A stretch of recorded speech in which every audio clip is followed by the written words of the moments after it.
Penangkapan dilakukan di wilayah Palu, Sigi, dan Poso.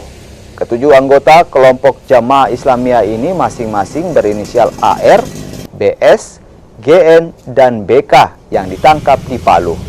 Sementara MS dan HR ditangkap di Sigi, serta satu terduga yakni SK ditangkap di Poso. Ketujuh terduga kelompok Jamaah Islamiyah ini kini ditahan di Makobrimob Polda Sulawesi Tengah. Operasi yang dilakukan tim Densus 88 merupakan pengembangan dari penangkapan yang dilakukan pada Maret 2023 silam. Dari penggeledahan di Kota Palu, tim tindak pidana teroris Densus 88 juga menyita sejumlah barang bukti, 2 unit laptop, ponsel, serta dokumen kesediaan menjadi donatur.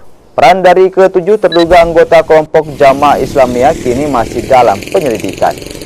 Kan tadi di rumah pertama Pak Bambang itu ada dua laptop, kemudian HP 1, kemudian ada permintaan untuk menjadi kesediaan menjadi donatur pada kelompok tertentu gitu. Itu yang diamankan di rumah pertama. Itu memang warga sini Pak? Ya. Yang dua itu? Warga sini. Kalau yang Pak Bambang ini dia berasal dari kelahirannya Kaliaran Bantul. Bantul. Iya, tapi dia sebenarnya tinggal di Tatura.